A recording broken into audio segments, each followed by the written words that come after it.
Hi there, everyone.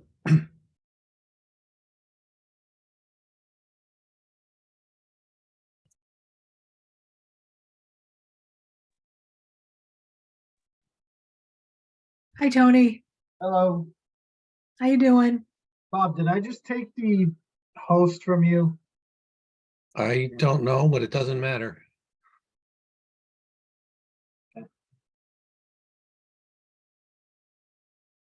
You look very, I don't know what the word is, pixelated. You look like a computer generated image of yourself. Oh, I see what you mean. It's the sharp. Yeah, I see what you mean. It's like it's like you're a cardboard figure that's just put there. It's, I think, because the background is blurred out. Yeah. Yeah, probably. That or Bob's been drinking. I don't know. Yeah, or both. Oh my. Well, I think we're waiting to collect a quorum. Um, Deborah is in Paris, which is on total strike. She's visiting her grandchildren, doing some babysitting, etc. She had to walk almost 2 miles to get to her hotel Wow. because all of the roads, everything, the bridges are blocked. All of the roads were filled with protesters. Everything is blocked. I mean, it's just been Yeah. But madness. that's like it's like a sport though. Yes. This sport is because Macron wants to force them to retire not at 62, but at 64. Oh. And apparently, this has completely shaken and rattled and everything else Gosh, I can only imagine. Yeah. the national identity. It's like we don't do that. We're all about enjoying life. And the difference between 62 and 64 is apparently unbelievably, shockingly horrible. It'll destroy France. It may actually if he doesn't get it. It may if it, yeah, exactly. It doesn't. Yeah, 10 years from now, we'll be doing the same thing. Yeah, unfortunately, good point. Yeah. Well, I don't know. I've already passed that I'll be number. retired, though. Both of those numbers. So Yeah, me too. Done deal. I waited until the latest possible moment to start taking my Social Security, whatever.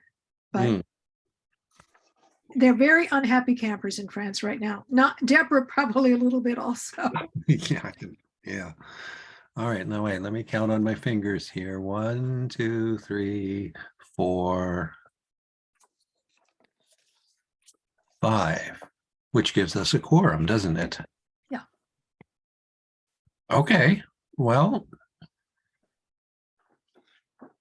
I don't have any solid knowledge of people that will be or will not be attending. So with 5, that's a quorum. So we should call this meeting to order. It is 6:34, and present from the Finance Committee are Bob Vanderslice, Julie Tarmy, Peter Barba, Dana Sheehan, and Barbara Beatty, which is a quorum. And joining us is Zach Taylor, head of the DPW, Jeff Lewis, who we all know and love and respect, and Allison as well.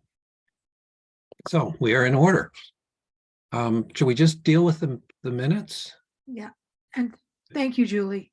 Yes, please. Thank you. So I have the minutes from February 28th.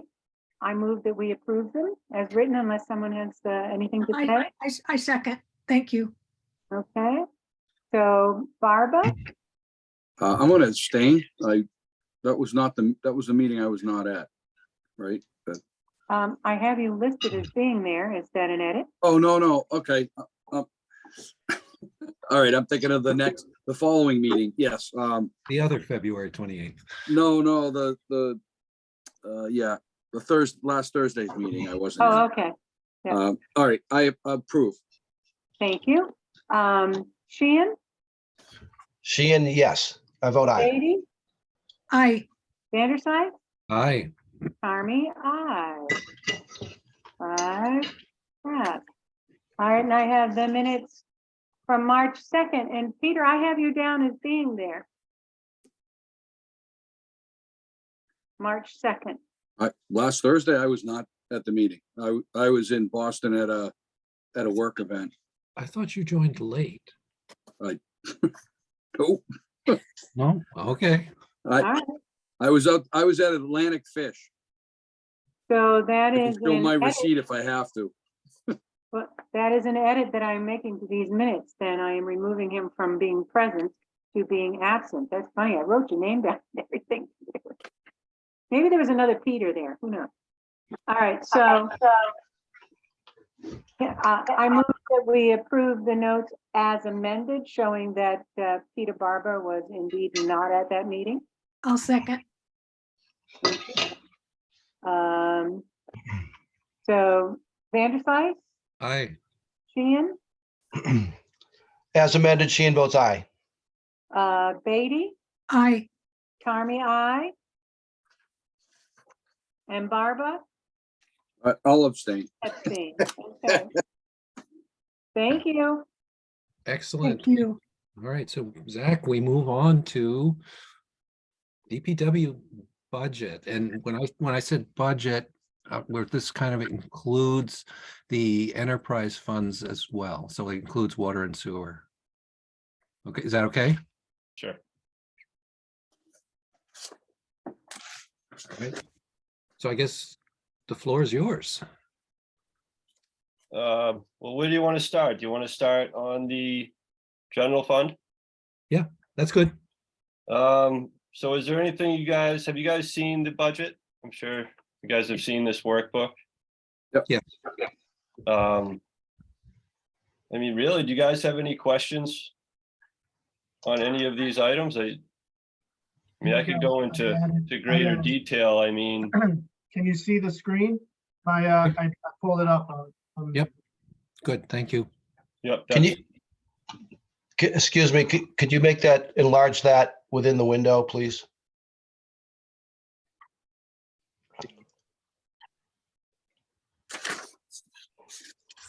How's that, better? Much better. Thank you so much. So this is page 17 of your book.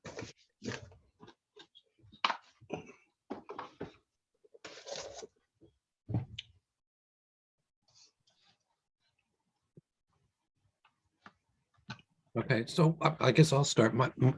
I've asked most everybody a very similar question, which is we are running, what is it, inflation right now, 7-8%, something like that. How does this budget reflect that?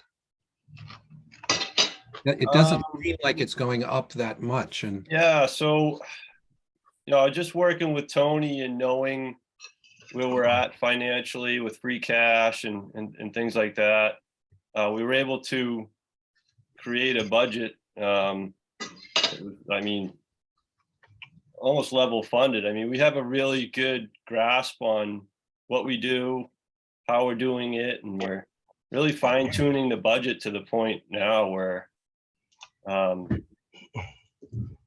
we're able to save money in the budget. I mean, that's really the only thing I can tell you. I mean, The DPW's budget is a little bit different than like your police or fire budget, in the sense that a lot of the accounts, there's certainly annual maintenance baked into it, annual costs, repeated costs of maintenance, equipment and supplies, but it's typically included in the DPW budget is additional funds for unforeseen circumstances. So unforeseen water sewer work or paving work or facility or property repairs. What you'll see in this budget, if I scroll down to the bottom line number here, it's actually a 6.88% decrease. Decrease, exactly. That's what has me. A lot of that is because last year, if you recall, we were in a position where we could fund a lot of capital with that extra amount of free cash we had and ARPA funds. We were able to accomplish a lot of capital in the current fiscal year and last year's budget. So, you know, as promised, we are reducing those numbers. You know, those capital dollars are not going to repeat themselves year after year. They're focused on what work, you know, we are forecasting for the upcoming year. So it's the Allison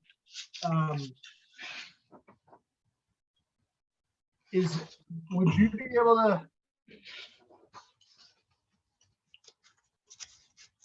Yeah, so like Tony said, a lot of that percentage is within some of these capital items that were funded more heavily last year. So that's why there's that heavy of a decrease. And Yeah, the if you look capital at- items represent what sorts of things? So like highways and streets would be like rebuilding catch basins, sidewalks, that type of thing. Beaches and parks, we put some extra money in to do some significant work down at Bailey's Hill. We've also using some CPC money, but if you go to Bailey's Hill down at the bottom of Tri Mountain Road, you'll see the buildings getting repointed, getting a new roof. Yep. The length of Tri Mountain Road will get a new fence, things like that. What? You don't Hey, like the fence Zach. from War II? What's that? I'm sorry, I stepped on somebody there. Go ahead, whoever's talking. No, I just, that fence that's there probably dates from World War II. Yeah, we're gonna keep the posts because they're built unlike the posts of today. They're heavy duty. We'll paint them Hey. and keep them around. Yeah, that fence could probably go, but the post would be valuable for the next fence. For sure. Sure. Hey, so Zach, this is Dana Sheehan.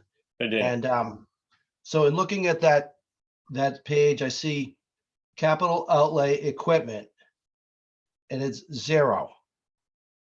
I would expect to see the 2 dump trucks there. Am I Oh, so what we did, my first year here, there were actually two groupings of items for overhead and admin, and a lot of it was redundant. So we eliminated the overhead item and moved all those expenses into admin, I believe in like 2020. So that year you'll see overhead get zeroed out and some of the expenses from overhead go into admin. It just didn't make sense to have 2 different groupings. Overhead is included in admin. Admin is basically my wage and general overhead expenses. Also, the Yeah. way Also, the that capital- sorry. Sorry to follow, can I maybe just follow up on that point, but is the capital on the highways and streets, is that the 2 trucks? No, No, it's the highways and streets. I'm sorry, the capital for the 2 trucks is a separate article where we're using half of the funds are coming from sewer enterprise fund and the other half from ARPA. Okay, So- so, You might see it. It may show up, Allison. I don't know. It's gonna show up when we get down to sewer enterprise. okay, No, And it- so this is the omnibus that we're looking at and the detail in the omnibus, which is a separate article at town meeting. And because we're funding the trucks, we're showing it to town meeting as a separate article. It doesn't appear in any of these. It appears on, in the finance committee book on that tab 1, that's the administrator use of funds. That shows all of the articles and the sources of where they're being funded. And the article we will see will be a CPC article. It'll be one of the sub-articles in the CPC. No, it's not a CPC article, the equipment one. It's its own separate, it's water water sewer DPW equipment article. But- Okay, so thank you, Allison, for that. This is Dan again, but, look, yeah, continue. We can come back to that, the trucks later. I did want to ask about the 2 trucks and how they relate to the Water Sewer Enterprise Fund. Yeah, so I think, why don't we'll go through this part of the budget. Any questions here? Then we'll go down to the enterprise accounts, and then we can switch over to the warrant where that capital item and other related DPW capital items are. Wanna do Okay. that? Thank you. So keep in mind, we're still negotiating contracts. So everywhere you see under salaries, a lot of that is a moving number, but we're pretty close to finalizing our contracts, and we're pretty confident that the number you see here will reflect what the first year of the next contract will be. And Allison, what I was going to ask you was, what would the percentage change from last year to this year look like? Or actually, I guess it would be more like 2 years ago. But what I'm trying to explain is, while it looks like a major decrease in the budget, it's mostly due to the fact that last year we had significant increases in capital, which were a one-time occurrence. So we're bringing those levels back towards where the capital dollars were compared to 2 fiscal years ago.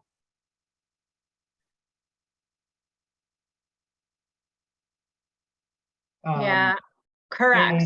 and- I didn't calculate it without the capital, but for all of the salary items, it's a 2.5% increase. And then in the general expense, some of them we increased by inflate like 2 or 3%. So the overall increase is an average of that. Right. So you see here, like in highways and streets capital, it's at $30,000 for this year.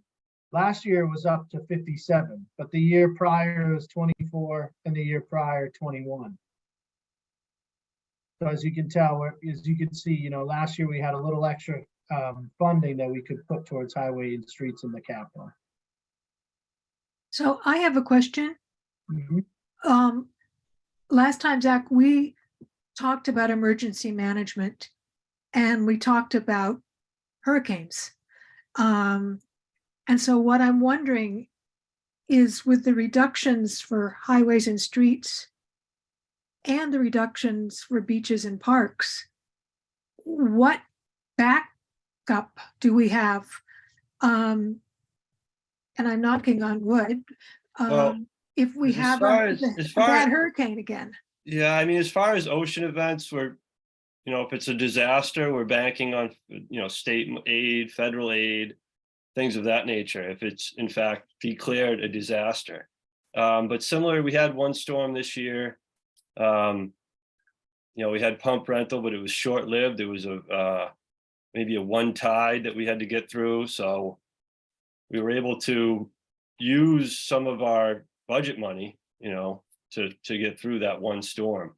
But a catastrophic event, I mean, you'll never have money in your general budget, operating budget, to cover those expenses. But I can get through, a smaller storm here and there with my operating budget. So, I mean, for instance, the causeway was closed with that storm. Yep. And if we have, and it's the rising tides issue, which we keep getting more, I think, higher rising tides, super tides, stuff like that, whatever they're called. So do you think this is going to be, backup sufficient if we continue to have, in other words, they're not going to be declared big time emergencies, but they are going to be causing problems? Certainly. I just don't think we want to get into making a worst case scenario operating budget. Well, I think to a part of what you're asking there, Barbara, one of the things that we definitely increased in our budget this year is professional services.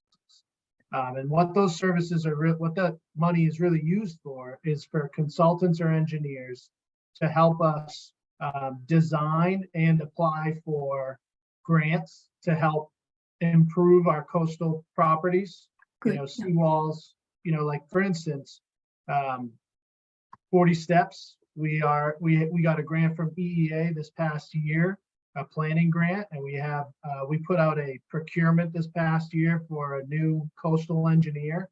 And they are working to design a repair for that property, which we have construction dollars available to us in part. We'll use some from that 2018 storm. What we've found is there's a lot of grants and opportunities out there, but you need that professional service money in-house to kickstart it. They really won't fund, your study work, or if they do, it's such a long process. It's like, it takes a good chunk of the year to just go through the application process for a grant. And they give you the money for the study.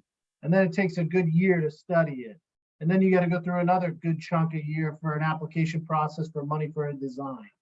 And then you got to go and get it designed. And then you got to get it permitted, apply for funds for construction. So if you remember last year, we got an article passed for $500,000 for matching funds to be used for those types of grants. A lot of them require like a 25% match from the town. So with the professional services that we budget, that we've built into our operating expense, we're able to kind of study those, hire a contractor to an engineer to study those properties and determine like the best approach.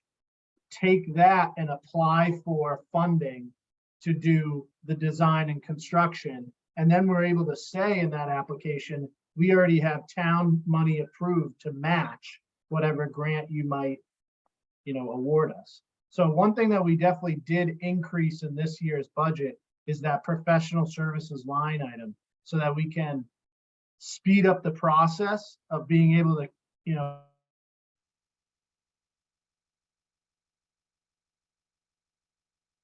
Uh-oh.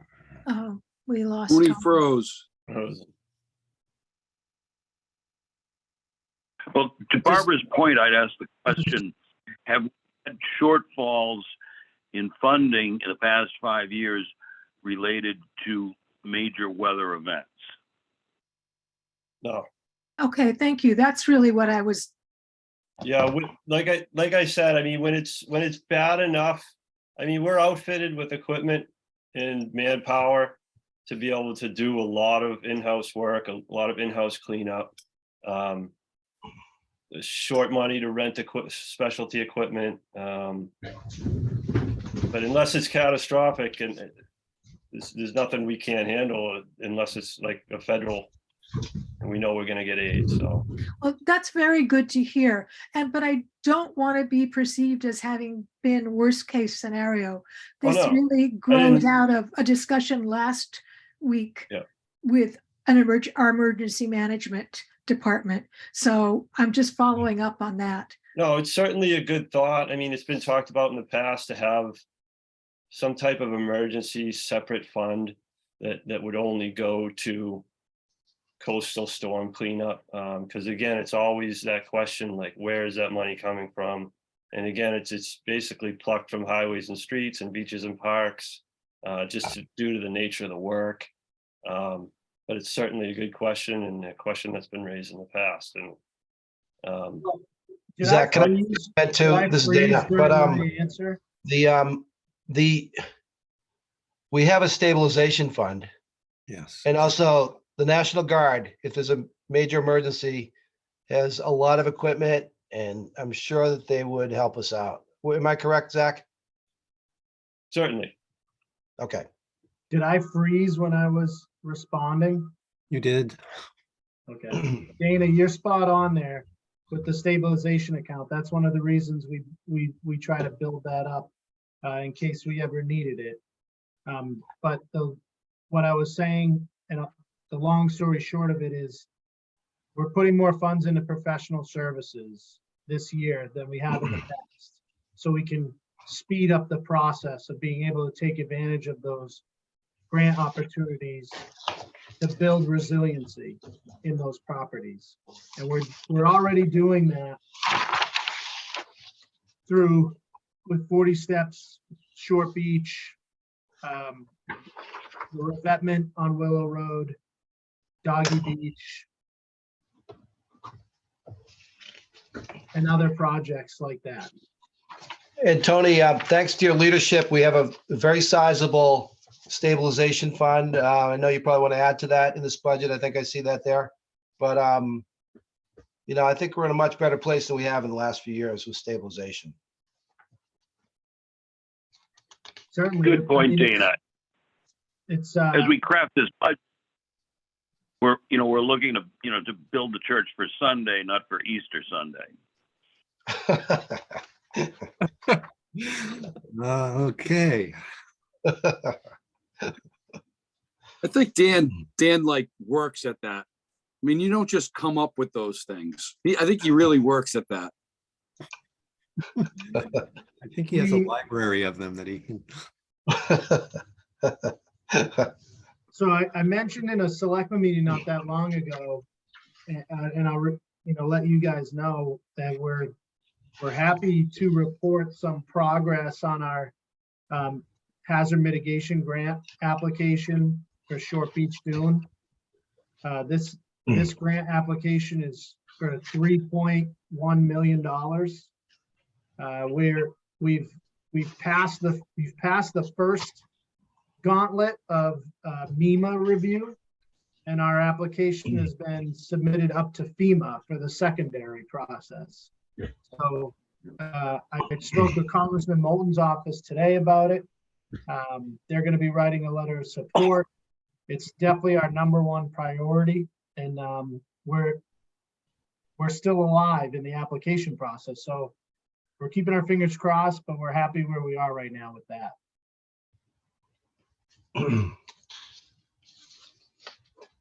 So are we still on the DPW page? Yes.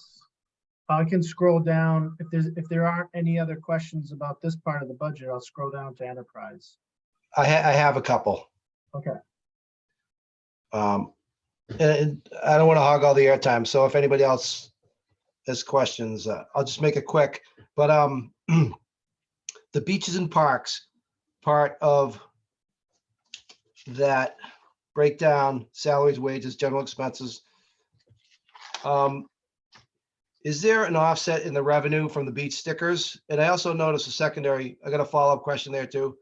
The beach stickers revenue projections show it going down. Is that what you're seeing, Zach? You know what? I don't have that information, Dana. Tony, do you know that? That would be an Allison question on revenue. But the beach stickers, the revenue that comes from the beach stickers really goes into the recreation revolving account. It doesn't actually feed into the general fund, which this budget is built off of. Okay. I guess so, but is it going down though? So Allison, is that what you I have? level funded my projection for FY24. I think I level funded it just to be conservative. I don't expect it to go down. Okay. But in order to maintain a conservative revenue estimate, I just kept it the same. Okay. Because people in the town have to use the beach sticker now to go to the compost facility. A couple of years ago, we made that change, and I was expecting to see some growth, but maybe it's not there. No, it hasn't been any huge, any large differences in growth. It's just purely based on the amount that the sticker costs and the number of residents. So Yeah, I think we sell about 2,300 stickers. Yeah, it hasn't gone up in a while. Not that I want to be like a tax and spend liberal, but you know.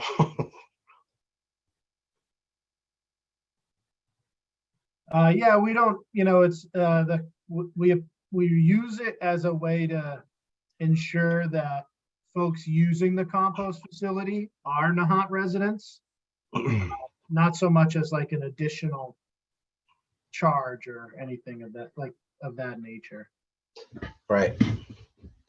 If someone goes in there and doesn't have a sticker and they're a Nahant resident, we don't turn them away.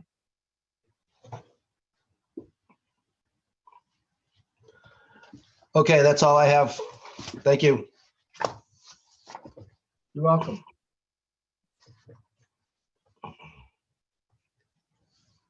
Okay, so I'll scroll down to enterprise.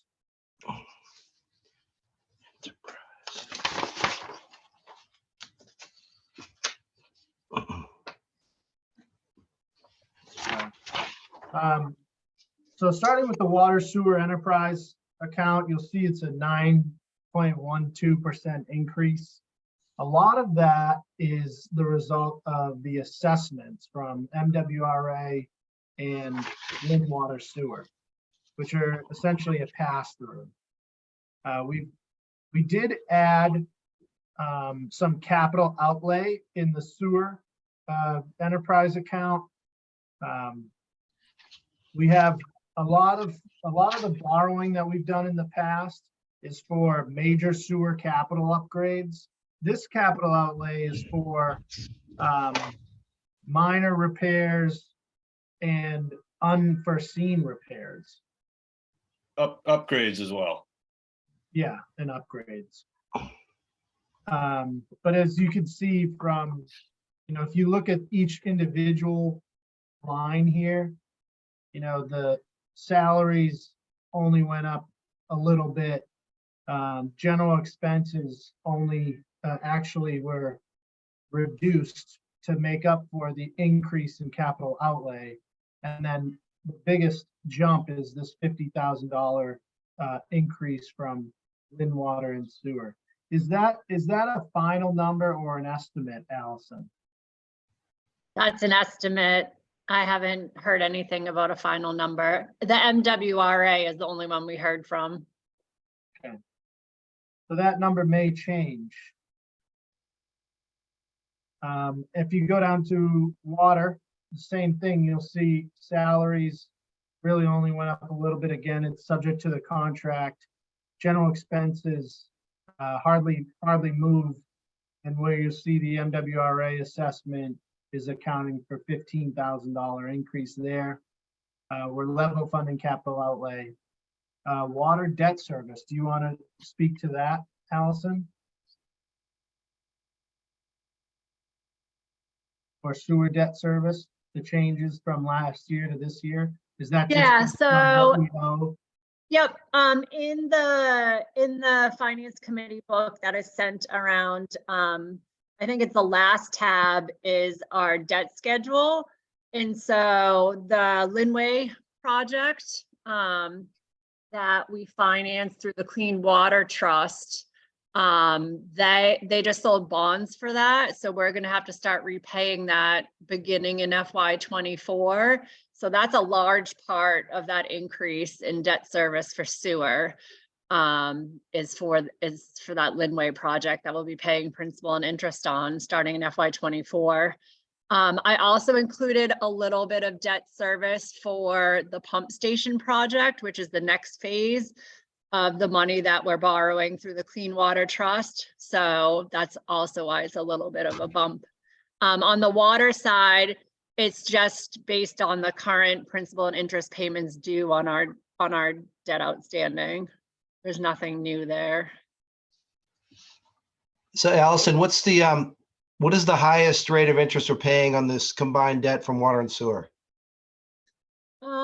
So for the borrowing through the Clean Water Trust, the benefit of going through them is that they aggregate all of their loans together and get a better rate. So I think the one that they just bonded, it's a 2% interest rate.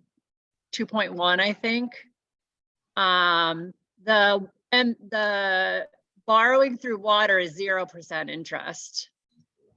Those are and very then- favorable rates. Thank you. Yeah, no, we do have very favorable rates. And then any of the short-term debt that we've issued, it's just 1-year bans. It's less than 3%. What's borrowing through water? I'm sorry. You said borrowing through water. Sorry, I meant borrowing through for water MWRA. through the MWRA program. Okay. Got it. Yeah, they So offer mo- 0%. Yeah, most of our major capital water projects are funded through the MWRA loan program. And for just a quick update on those projects, the Linway job is complete. It's substantially complete. The only thing left there is some springtime final like restoration of pavement and landscape. But the job is completed. We're fully online. The next part, as Allison mentioned, is the main sewer pump station, which is at the dead end of Ward Road. That project is substantially designed, and we are actually meeting with DEP tomorrow to go over that design. We're hopefully getting it permitted and going out to bid over the summer and looking at potential construction over the winter at the end of the year. And for water, we just got a contract proposed to us by our engineer to oversee the next major capital project for water, paid for through the MWRA program, and that is for Fox Hill Road and Emerald Road. Is that right, Zach? Yes, yep. So that project will hopefully be done over the summer and fall. Okay. All right, and then 2 clarifying questions, and I'm asking this, partially just for the committee's benefit.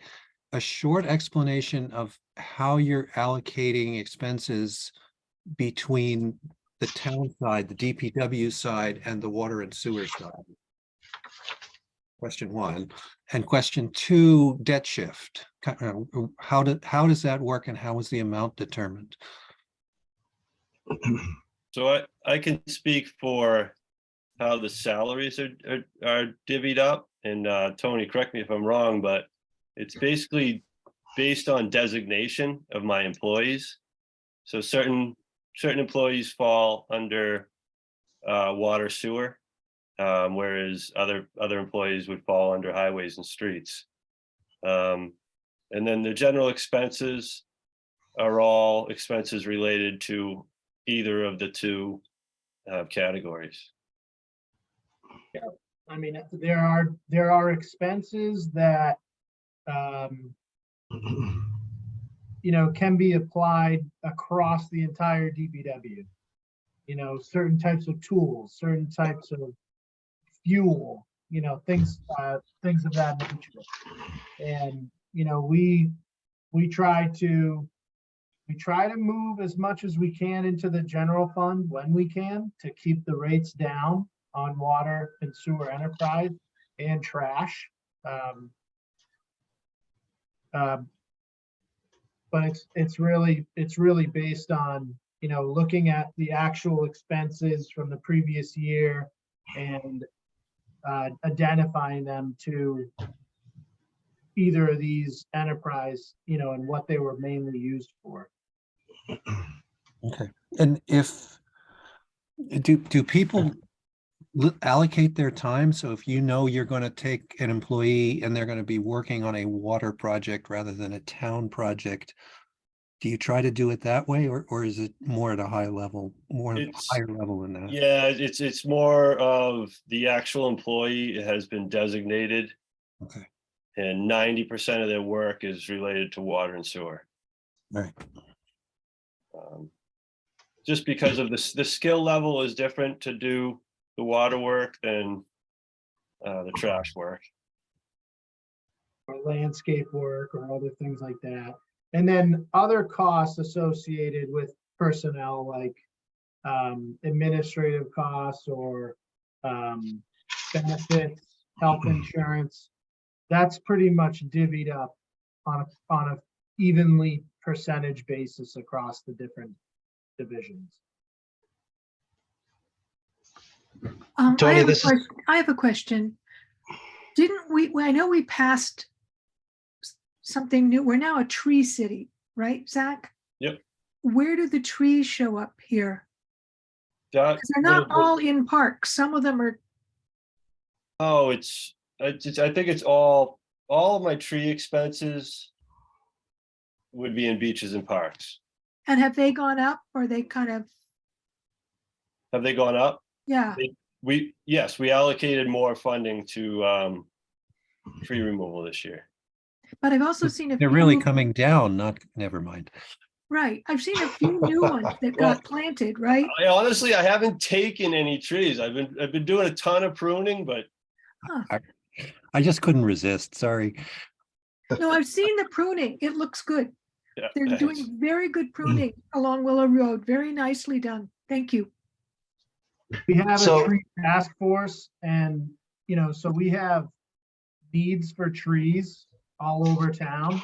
And we are limited, not only on a financial side, but also just the ability to plant trees and water them and maintain them so that they grow healthy is somewhat limited. Right. So we have a plan that we put together with the tree task force. And it talks about, which trees in a park or in a public space may need to be pruned or taken down, and then following that up with replacement of new trees. So there is a somewhat of a scheduled science to it. We've also put an application in to the Community Preservation Committee for tree planting at the golf course. We've lost a lot of trees, a lot of willow trees that have been in that area for a long time. We've lost a lot of those, so we're hoping to use some CPC funds to plant a good amount of healthy trees in the golf course area this year. Nice. Good. And one of the things for me is a lot of the work that needs to be done at this point is removal and pruning, and I can't get myself to plant, a dozen new trees when I have 120 trees to prune. No, I hear you. And I think But we're getting there. you're getting there, and that's good to hear. So Barbara, if you're done, wanted to ask a question about the dump trucks. So the dump trucks, are they going to be used by water and sewer? The new ones? Yes. Are they, okay, because some of the money is coming out of the enterprise fund to pay for the dump trucks. As long as they're being used for those, for that enterprise, those enterprises, Yes. Yeah. that makes sense to me. Right, I mean, they're not solely used for that, but that's their primary use. Okay, Yeah. I mean, just wondering, exactly. There are two uses being snow removal operations, and basically material hauling for water and sewer projects. okay. I got it. And then can we go back to the debt shift for a moment? So on tab 3A, I'm looking at the debt shift at the bottom. The debt shift's going up 63%. So just so I understand, I'm just going to try to talk my way through it in my own mind, and you tell me if I'm thinking correctly. But so the general fund is increasing the debt shift by 63% to keep down our water and sewer rates, correct? Yes. Well, I don't know. Hold on. I'm trying to find what page what's the page number on that? That you're Um, looking at? Yeah, it's the page just before tab 3A. The page just before the Water Sewer Enterprise Fund. I think it's right here. Yeah, you got it right there. Yeah. Okay. I'm sorry, go ahead, ask the question again, Dana. So last year was 834,000 of debt shift. This year it's, well, next year, 1,365,000, 63%. So that debt shift, is it to cover ongoing water sewer infrastructure projects and also keeping the rates down, helping to reduce the water sewer rates to the residents? Well, it's that, all that debt, correct me if I'm wrong, Allison, but it's just sewer. No, it's water and sewer. Is there water included in that? Yep, so it's principal and interest payments due in FY '24 for both water and sewer. We don't have interest on water, so, but there are principal payments included. It's like 90,000 due in principal. Okay, and it's all principal and interest related to water and sewer, question That's mark. all that it is, correct. And then I subtracted out, if you remember. No, our no, dis- no, wait, you answered the question differently. So it doesn't, is it the entire amount of water and sewer principal and interest? Or did we only shift a portion of the water and sewer principal and interest? We shifted all less $30,000. Okay. And that was based on discussions that we had last year. I don't know if everybody remembered, we did the same thing for FY '23. And we were going to implement this new capital fee that was going to be charged to entities that did not pay property taxes, but we're going to receive a fee for water and sewer. And so we're implementing that this year. And so that's why I subtracted that amount out of what we're shifting. That's the $30,000. Correct. And where did that 30,000 come from? So it's based on, we calculated what the amount of debt is as a proportion of the property tax rate. And then we took that and we multiplied it by those properties' FY '23 assessed values to come up with basically a water and sewer capital fee for those properties. So we worked with the DLS on the calculation and they agreed with our calculation. And so who paid them? So we're sending out letters now and we're going to be collecting the payments over the next 2 cycles. So as of right now, nobody has yet paid it. So it's Were they gonna happy be- with the capital assessment? Those entities are essentially it's the state, it's schools, churches, nonprofits. Any of those entities that aren't getting a real estate bill.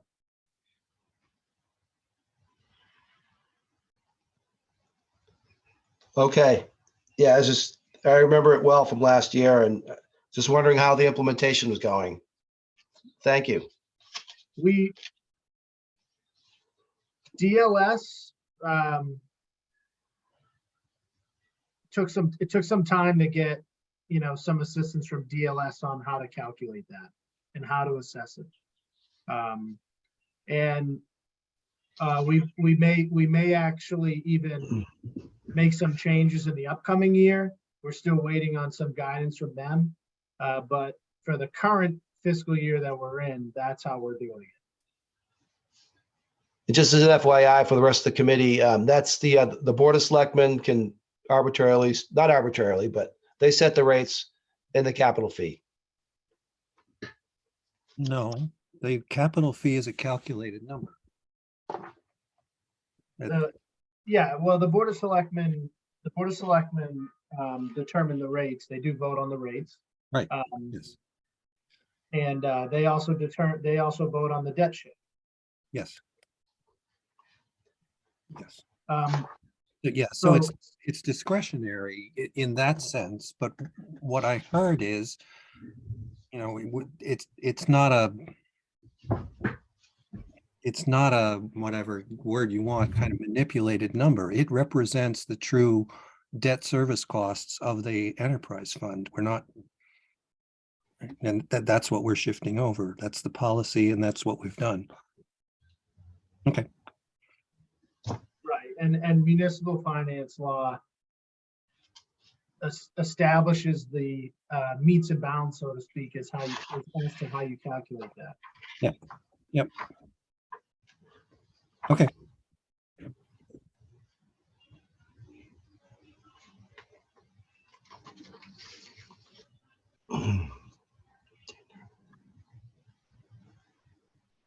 So we've skipped over. I'm going to move along unless anybody had any more questions on enterprise on the debt shift. I have one more, Dana. So what's the expectation for retained earnings next year? Allison? For next year, well, right now we're certifying our retained earnings for FY '22, which will be used to support the FY '24 budget. For water and sewer, I estimated it's about $500,000. I just had correspondence with our DOR representative today. She's finalizing that for us, so I'll have a solid number maybe by our next meeting. And then on the rubbish side, the retained earnings number is small. It's only about $30,000. So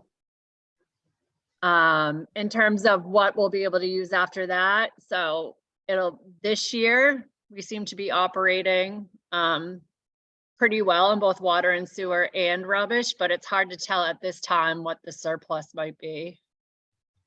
So, I mean, in theory, Allison, if we have 500, is it $500,000 a year in retained earnings for water sewer? Yeah, it was higher the year before, and it's probably been higher in other years, but about that, I would say. So, I mean, in theory, we could cut the water and sewer rates and for the residents, because we're sort of over collecting what we need to run the enterprise funds. Not suggesting that we do that. I'm just saying, because we're collecting so much in water and sewer rates from the ratepayers, but it's over and above what it costs to run the program. And then down the line, then we move the debt shift over to cover it to keep the rates down. In theory, yes. So that retained earnings is built just like free cash. So it's a formula of you collected more than you expected, and you spent less than you planned on. So in theory, yeah, we could look a little bit closer at those rates. But you want to be careful not to get too tight with the rate, right? Because you don't want to end up running a deficit in the account. Right. Oh, yeah, If you get too tight with it, you end up in like a whipsaw sort of thing. The thing is that the rates are, it's all based on usage.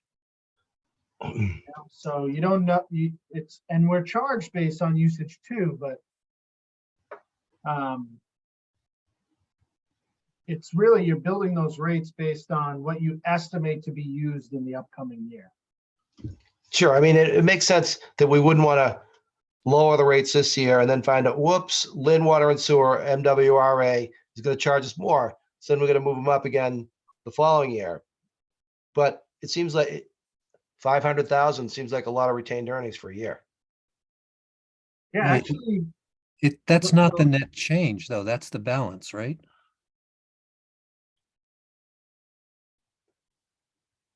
And is 500,000 the balance in retained earnings, or is that the net change year to year? No, that's the balance from FY '22.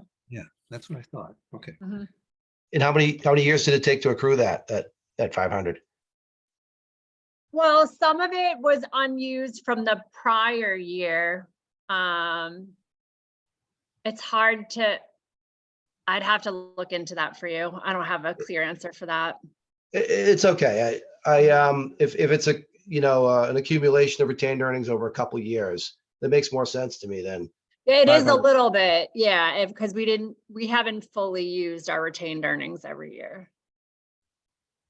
But if And you, just as if a- you recall, Dana, we actually level funded our rates in water and sewer at the end of last year, going into this current year. right. So we were able to accomplish the goal. Okay.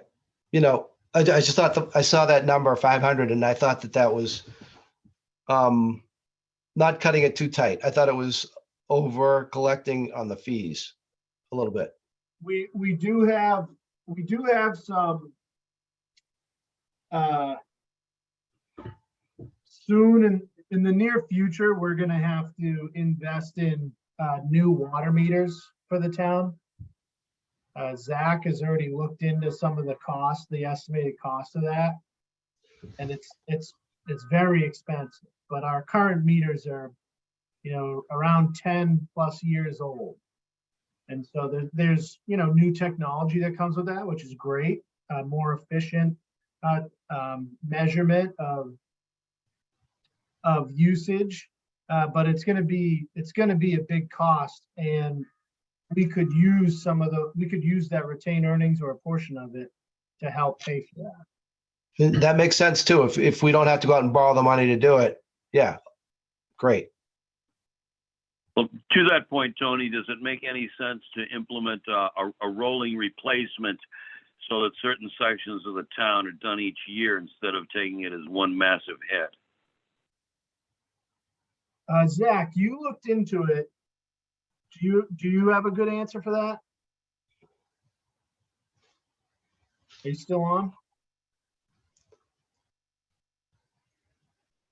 Zach?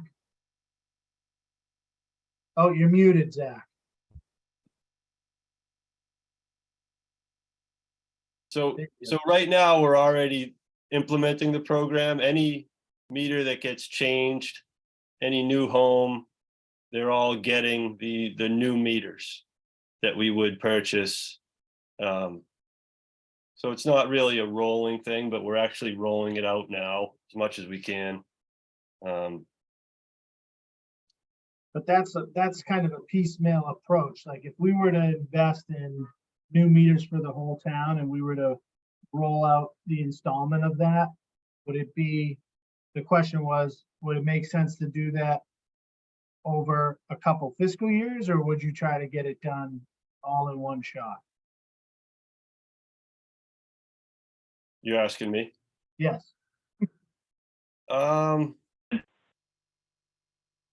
For me, I'd like to get it all done in one shot. It's just cleaner that way, but I'd be okay with a multi-year I program. guess so really it would depend on what the cost burden of the project would be. Exactly. I would support a rolling changeover simply because that would give us the best opportunity to obviate the need for interest payments, that we could, instead of having to borrow any money to do it, that we could do a certain amount each year over, say, a 5-year period, depending on the service life of these units. Zach, what was the number what was the estimate when you looked at it? Cost, Yeah. I believe it was around 300,000 for the meters, just for the product. And then there was about 80,000 in software upgrades, because along with the new meters, we'll be able to read real time.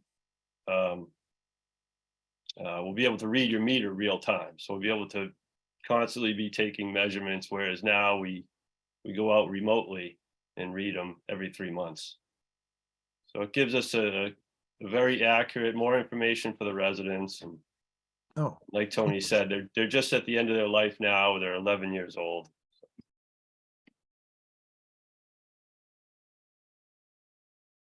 so the new meters read from a central location. Correct. Nice. In real time. So when a resident comes in with a question, we have all the information in front of us real time, whereas now we'd have to go to the residents and read the meter and make observations in person. Yep. Zach, it's 300 for the meters. It's 80 for the software. What's the install price order of magnitude? Is that It included in depends the on deal? whether we do it or if I sub it out. I don't know. I'd have to think about that. I can't imagine you'd be sitting on available man hours that are underutilized that you could tackle a project with your current head count, Likely not, unless you've got. especially not if we did it all at once. Yeah. But yeah, I'd have to look into getting numbers on somebody to install them for me as well.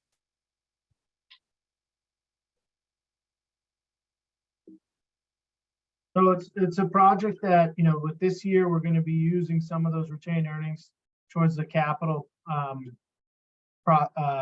capital purchase of the 2 new trucks. Our hope is to be coming in front of you guys next year to utilize some of those retained earnings towards that water meter change project. That would be well received. Good. On Rubbish Enterprise, you'll see here it's a 3.5% increase. And again, the bulk of that is the household trash collection waste management contract. It's the assessment we get from waste management. Every year, their assessment goes up 4%. And actually, I was speaking with our contact at Waste Management about ways to try to trim some of those costs, and they're feeling the same pressure from inflation and fuel and labor costs, that there really isn't much available to us.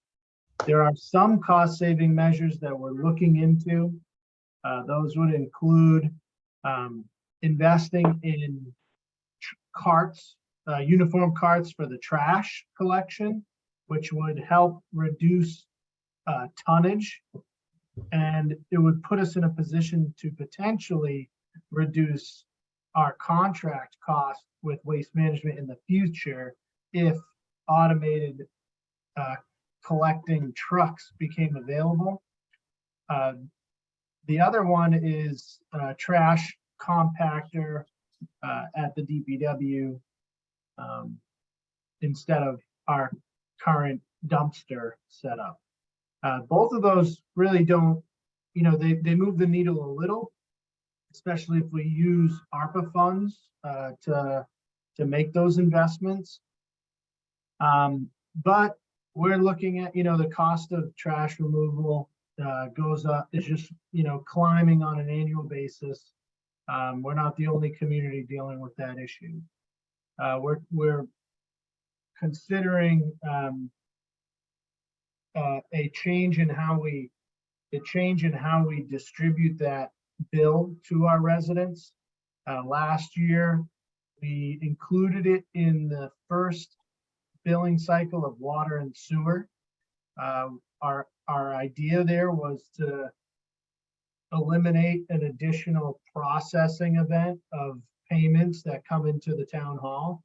But a lot of the feedback we got back from residents was that, the size of that bill that they received was significantly larger with the addition of trash on it. So what we're going to consider and probably have a public process through the Board of Selectmen is splitting the trash bill up into 3 separate payments, 1/3 of it being added on down to each of the water sewer bill cycles that you currently receive to make it a little bit more palatable for the residents. I have a question, Tony, and I think I heard the answer in what you were saying. Has there been consideration of, I know we've replaced the recycling bins and I like them. Those blue, they're good. Has there been consideration of more animal safe, and I'm not going to say the word what type of animal, but more animal safe, heavier locked trash bins? Or are we waiting to see what happens with the possible automation, the possible changes that you're talking about? Because I know some towns, I have a friend who lives in the West, and they've had to invest big time. That's for an animal that starts with a B, and sometimes actually appears to inhale drug substances. That's a movie, I haven't seen it. But has that ever been under discussion? Yeah, so I've actually looked into it. I got a price for if we were to purchase the same size barrels, the same size carts that we distributed for recycling, with the same heavy duty lid. I got a price for it, and that's one of the potential cost saving measures that we could. It would help with some of the costs associated with tonnage, because essentially if you put those out, it's only trash in those bins are going to be collected. So if you can't fit it in, it kind of incentivizes people to change their behavior and either look towards composting or recycling, to be able to fit all their trash in those bins. So that, especially composting has a tremendous impact of cost savings on tonnage. Food waste is the heaviest item in your trash. So we've included a $20 abatement on your trash fee if you show the town that you have a contract with a Black Earth type composting company. So we're trying to incentivize those types of things. But yeah, I got the price. It was around 80,000 for the carts. And it's a discussion that I'm going to have with the selectmen about whether we want to pursue that. And I think we could fund it with ARPA funds if we wanted to. So wouldn't it be a problem though? I mean, I got a wife and one of my kids at home, I mean, we generally put out 1 barrel a week of trash and, on occasion, and 1 barrel of recycling on occasion, one or both of those could have extra, and either I have to store the recycling anyways at this point for another week. But doing that with garbage only is going to probably exacerbate the issue with our furry friends. So is it, I mean, and like I said, I got 3 of us living here, 3 adults. I mean, if you have a larger residence with 4 or 5 people living it, having 1 container, I don't believe is enough. And yes, it gets people to curtail, but it also, I think, causes problems. You're right. So you have the option to buy a second barrel if you want to. You could do that with your recycling today if you wanted to. If you find yourself in that position, you can purchase a second barrel.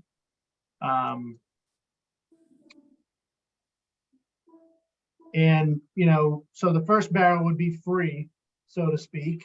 Yeah. The town used ARPA funds for it. And if you wanted a second barrel, you'd have to pay for that. And that in a sense, it could allow us to look at trash fees and could we get a trash fee would that potentially trigger an additional trash fee for, because you have 2 barrels? That's something that we could consider. It kind of starts to get a little bit more towards a pay as you throw type system. Yeah, yeah. We also have smaller barrels available. So same thing with the recycling for residents who don't put out a lot of recycling or aren't here year round. They have the ability to trade in their 60 gallon for a 35. I'm really glad to hear that this more sophisticated discussion. I mean, I think the trash issues are very important, not just because of our furry friends.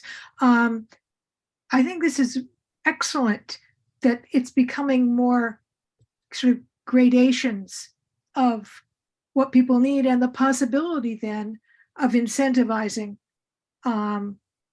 which this would allow. And I think that's very important. So Tony, this is good to hear.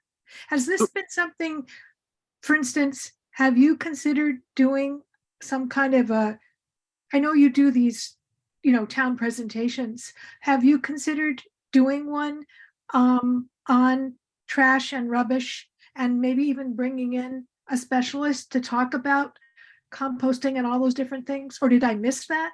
We did a lot of that when we were negotiating the new contract because trash rates just skyrocketed. And so we wanted to be, as informative as possible to the residents on that. And we tied that into the recycling bin, implementation. And I've been talking about doing one, in the next few months, if we're going, especially where we're potentially considering changing how we bill residents as 3 installments versus a one-time payment. Unfortunately, I've tried to pull as much of the general expenses that's in rubbish enterprise out and move it to the general fund to try to help tamper down that increase in the rates. But as you can see here, it's the waste management, the cost of the contract with waste management that really drives that increase. Yeah. So, there's no fighting this increase in cost to dispose trash. And unfortunately, they're limiting more and more of what you can actually put out on the curb. So you're paying more for less ability, which is, is a tough argument. It's a tough one to sell, but it's the cost of business nowadays. And when we did the recycling bins, a lot of what I heard from residents at the time was just don't limit how much trash I can put out. I like the luxury of being able to put as much trash as I need to be able to put out on a day-to-day basis. I'm more concerned about that than really the rate that I'm charged. So even if we were to do these carts, I wouldn't say you only get 1 cart and that's it. If someone wanted to get a second cart, they could buy it. And then we could look at it and say, for those households that have multiple carts, can we shift some of the rates in a sense where people who use more curbside collection pay more than those who don't? Right now, there's really no way to measure that, so we do it on a per unit basis. So, unless you go full pay as you throw, where you only get 1 size cart and anything extra, you got to go buy a bag at the store and it's got to be a certain bag. And, that really doesn't get to our environmental issues that you brought up or wildlife issues. So I don't think our town would like that idea. But yeah, we're looking into any and all possible ways to, not only improve the service, but try to save money and make it. And if we can't save too much money, spreading the payments out might be a little bit easier for residents to absorb. Thank you. Good to hear. Tony, the 4% annual increase from Waste Management, is that contractual or can they change that at will. It's contractual. Our contract goes until 2025. We do get, as the recycling market rate of those recyclable materials changes, we'll get some discounts if those products go up in value, but really they're heading in the opposite direction. It used to be recycling was cheaper. So the idea was move as much waste as you can into the recycling stream. Now it's the opposite. Yes. And the cart system seems to be widely adopted in nearby cities and towns, and it's obvious why, with fewer, a reduction in manpower on the trash truck, and the capacity of the trash truck is increased with those carts and the automation. So Waste Management, I talked to them about that. They said if we went to those carts, it would make us eligible for fully automated trucks. However, Right. They don't have those trucks available for Nahant right now. So they said, while you wouldn't reap the labor benefit, the reduction in labor costs, the benefit of that right away. Certainly as we even, next year or the year after, those types of trucks could become available for our route. And then we would, be able to benefit from that. So we would be rolling the dice a little bit in that sense. But like I said, we probably get a little bit of savings on tonnage, and certainly environmentally and with our wildlife issues, there's benefits there.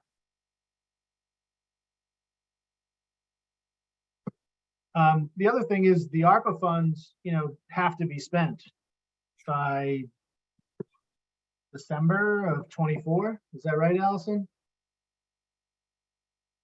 Yes, that's correct. So we have the funds, so it's worth a look. Yeah, it's almost like Well- you look at buying them now and, Yeah. and get the program going, and then we're going to see some sort of a savings in the future when the truck can be automated. And I'm not certain that a non-automated truck can handle those totes are fairly large and unwieldy. It'll handle it. It's just with it's the guy driving the truck has to get out, wheel it over, dump it into the truck. Where the automated truck, it's faster, so less time, cost savings.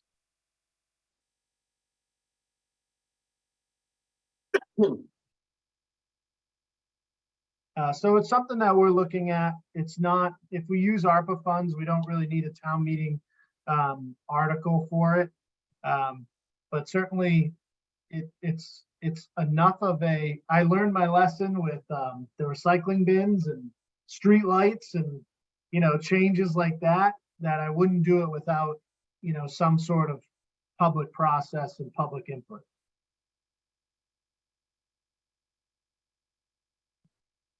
I think it's something that people would probably support for a variety of reasons. Not just cost, but wildlife and ecology and savings, all of it. And ARPA. So it sounds like to me a kind of nice win-win all around.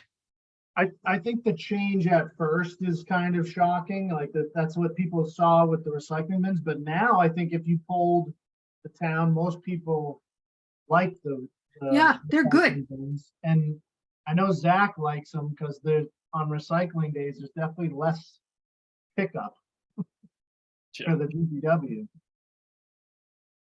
Yeah, new trash cans would help. Ah, I like that. Thank you. Okay.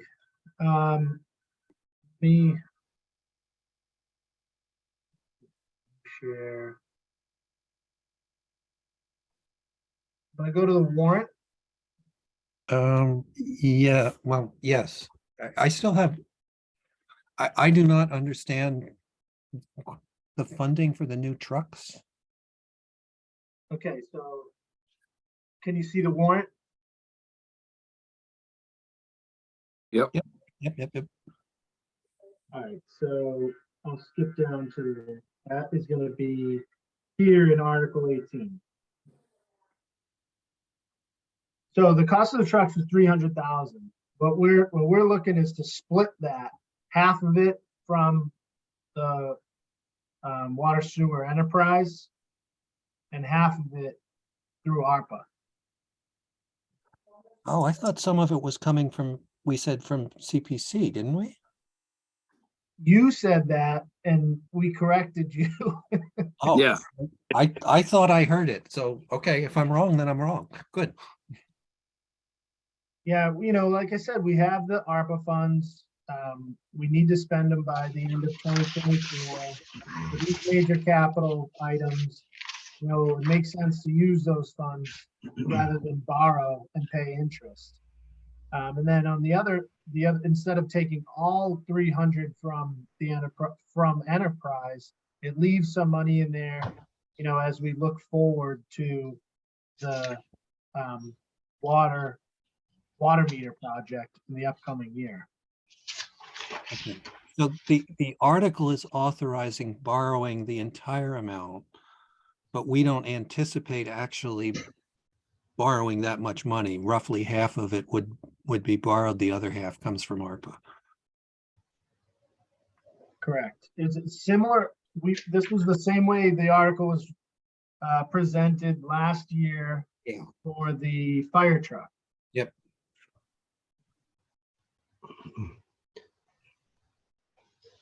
So what is the actual cost of the trucks then? The actual cost was it was right around 200,000 each.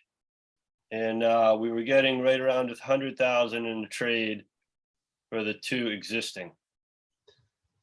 So the total cost with the trade was right around 300,000 for the two. So just a sort of a question here, just a gee whiz question, I guess, Zach, but Yep. does it make any sense to buy a truck now and then wait a couple of years, buy another truck and sort of smooth out that allocation? Because those ARPA funds aren't going to be there in the future. But But, but that already happens, Dana. According to what we discussed in a prior meeting, these two trucks are part of a cycle with all of the other equipment at the DPW.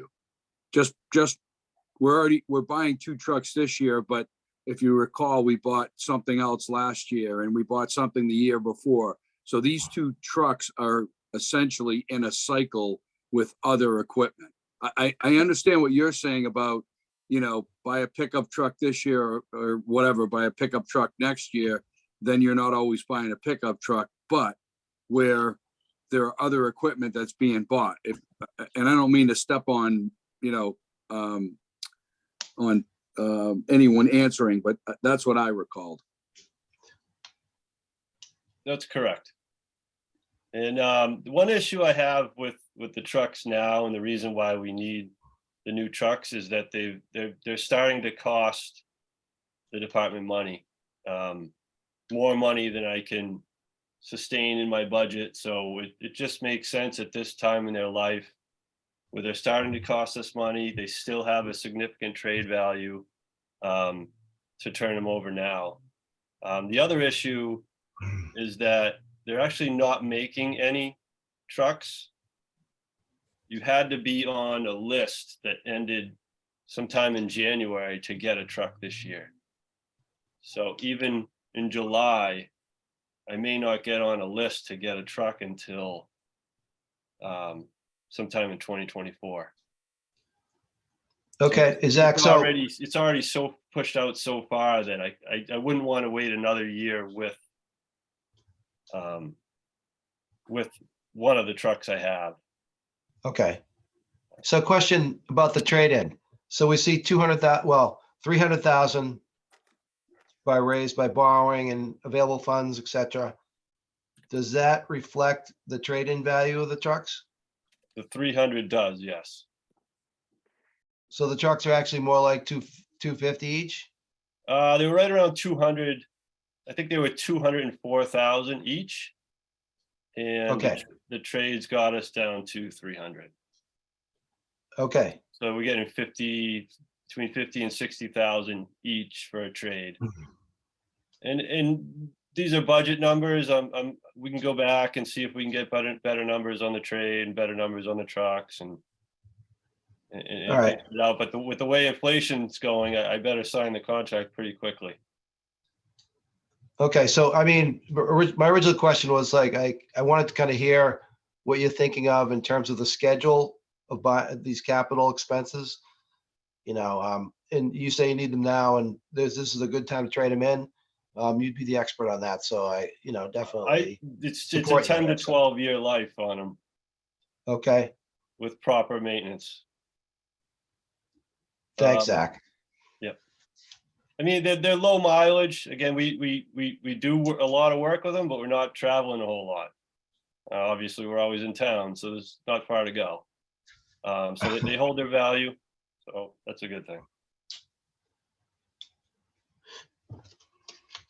Yeah, and to Peter's point, you know, Zach's fleet capital plan, you know, we'll be looking at a new beach rake next year, potentially another small dump truck, you know, so there are future capital needs already planned in the future years.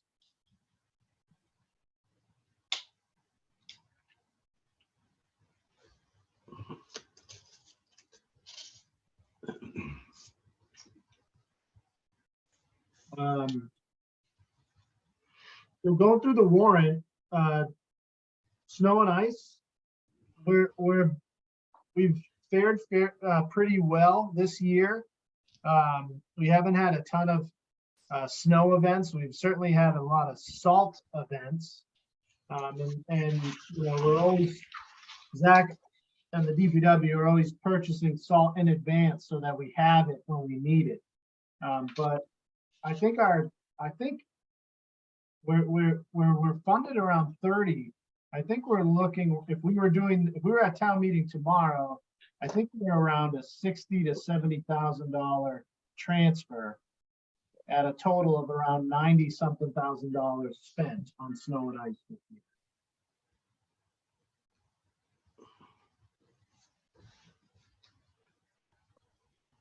Water sewer paving, Article 8, that I think we increased that a little bit. I think in the past, that's usually around a $30,000 article. We've increased that to $50,000. Again, we only use it if we really need it. And a lot of that money is used for paving work as a result of underground utility work, unexpected underground. The compost area, I can't believe Judy's not on the call because she always yells at me for how much money we put towards the compost area. And this is the first year that we're able to pare it down a little bit because we've gotten ahead in the work that we've done over the last couple of years. So she'd be happy to hear that we're back to like our $30,000 appropriation. Well, no, Tony, I think she'd like it to be down to 10 or nothing. I was just gonna say that. Can we get it a little lower? Well, she's Had to not throw here, it out. so I'm claiming a victory. You should. All right, enjoy your victory lap. No, you know, Zach's done a great job down there. We've removed a ton of material. We're definitely ahead of it, and we have a lot of material planned to be removed this spring. Let's see.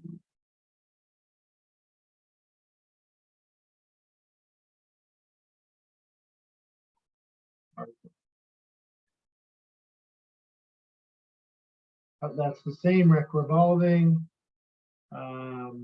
Paving 15. Article 15 paving, this is a similar, same amount that we typically do. Our chapter 90 funds went down a little bit.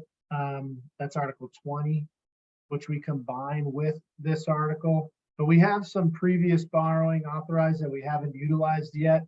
And we did just recently complete a sidewalk plan.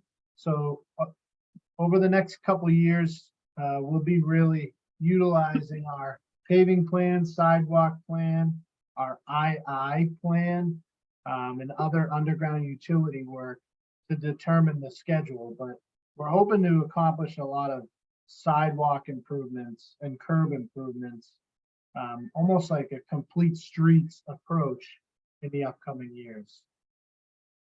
Excellent. Tony, can we go back to the stabilization Article 14, please, just for a minute? Looks like we're going to add 200,000 to the stabilization fund. For other members of the committee, that's just this overall budget stabilization, and we already have about 600,000 in there, I guess. And to take any money out of it, it takes a 2/3 vote. And so it's pretty, the stabilization fund is pretty stable, but I guess the question to Tony is, what's the goal for the stabilization fund? My goal, and I guess I believe it. I think it's been kind of our goal from my first budget when we, agreed on how what the future priorities of budget development would be, was to get to 10%. As you know, Department of Local Services really pushes 5%,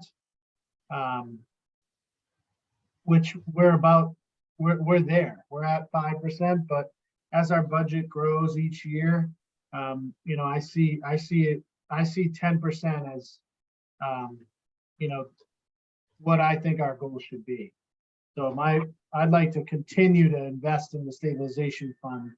And even once you get to 10%, maybe you're not putting $200,000 into it every year, but I would still continue to contribute to it. And follow up to that is, where is that fund? And what is the interest rate we're getting on it? I think it's around $700,000. And Allison, do you have an answer to Dana's question there? I think I do. I just have to find it though. Hold on a moment. I think it's at East, we have it at Eastern Bank. I don't know what kind of account it is. Allison, while you're looking, I'm just going to jump in here with a bit of context. That the stabilization fund was something the finance committee, going like way back, has always been pushing for. So, to have it as a commitment and a funded commitment for the past couple of years is right where we want to be. And Tony, I agree with your comments that 10% is probably a good place to be, or more. We are an island, and we've got risks that are probably more significant than a traditional community, and having some money in there to deal with it is what sound like a Saturday Night Live, but it's prudent. So it is in a trust at Eastern Bank. I'm not sure of the interest rate on it though. I'd have to ask our treasurer. Okay, I guess it's, Allison, thanks for that. I guess my question is kind of a gee whiz question, but I'm assuming that they're getting money market rates over at Eastern Bank to exceed 4%. All right. I'm not sure. And also to follow up, Bob, I appreciate your comments about the stabilization fund. But if the recommendation is 5% and we go to 10%, it's just, what are we saving it for? Well, anything that stabilization, you're gonna use it for some major capital need. Some, or, God forbid, some, collapse in the economy and a reduction in revenues that you need to make up for. But as far as, capital needs or, which we have many, even $1 million, it's just not a lot in today's, for anything that you'd be going to town meeting to take out of this account for, I would imagine it'd be something fairly significant. Yeah, I mean, Yeah, most of the borrowing, Tony, is through the water and sewer, it's very low rate. So yeah, it's great. No big deal. But if we're borrowing for other projects, capital projects, and it's at higher rates than what we're getting from the bank, we should just think about funding that first before more in the stabilization fund. Well, Just that's so that's definitely one of the other priorities that we've all agreed upon. This budget that we've presented to you again pays above and beyond our minimum owed amount in debt. So we're balanced in the sense that we're with those extra funds, we're doing a little extra there, a little extra here. It's not, the scale isn't tipping too far in one direction or the other. And I'd like to add, I was glad to hear your comment, Tony, about worst case scenario, Zach, but that economically, I keep reading about recession is going to happen and then it doesn't, thank goodness, not terribly. But that it's out there. And so I'm very glad that you brought it up, Tony, because this is the kind of thing. And the other thing, here I go, Zach, you can just put a little slide around my neck. What do we, WCS, worst case scenario. There's also the possibility of another pandemic, right? Avian flu is out there now. And so I think it's really important. And I agree with you, Bob, we are this little island and there's special issues there. So I think it's really important. And Tony, I think you're to be congratulated because I know this has been a project for you. You've been working on this. You spoke to us at another meeting about how this has been something you've been wanting, to build up. So congratulations, you've done it. And so I think I want to be very supportive for a variety of reasons. Thank you. Thank you, Barbara. It's all of us. I appreciate the comment, but it's all of us working together on this, and it's town meeting that approves it. So, but yeah, I'd like to get to 10%, and even when we get to 10%, I think the town, it would make sense for the town to continue to contribute to it. Maybe you don't need to contribute as heavy, but on the you never know when we get to that point what new debt will be in front of us or old debt will be gone, and what new expenses will be in front of us. So we've been, that override that we pushed back in 2018 or 19, has set us up to be able to build this and other things and kind of get our financial policies in line and our priorities in line. And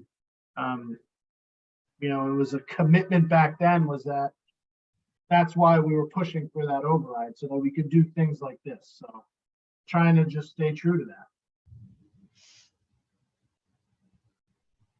I agree with Tony in a big way here. I think $1 million is not a lot when we look at the types of things that could occur downstream. And part of this is our stewardship to the future generations of Nahanters.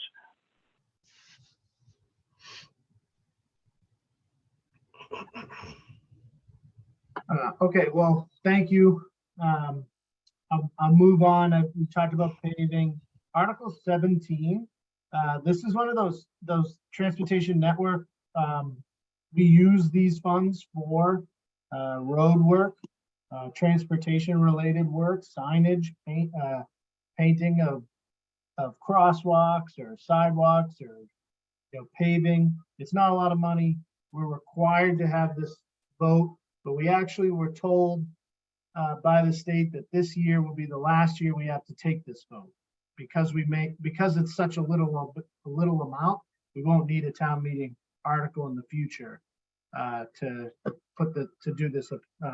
have this appropriation approved. So luckily, it's the last year we have to even explain what this article is about. And then that's a percentage that revenue comes. It's a percentage of the fees for Ubers and Lyfts that originate in Nahant. We talked about 18. We talked about 19, utilizing the MWRA borrowing program, a 0% interest loan to do ongoing water capital needs in the town. We talked about 20, Chapter 90 highway. And that's it related to DPW.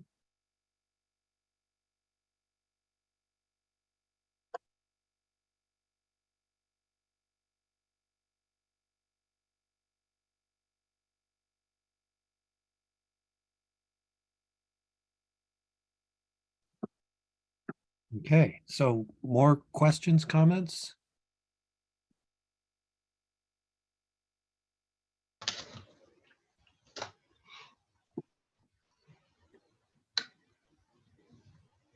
No, then I guess we move on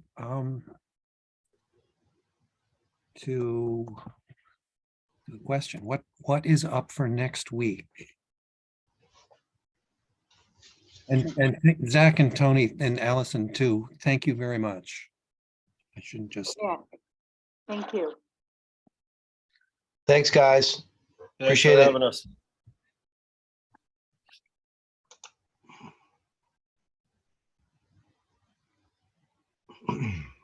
As I told you, the CPC is all set and raring to go for the 23rd. I know, I talked to Lynn as well, and she was like, come on, what's taking so long? So I'm, It's taken so long for us to get them here. I went, well, that's when you're on the schedule. And also, I want to add, Zach, driving back home today, I was winding through Lynn and oh my goodness, never mind.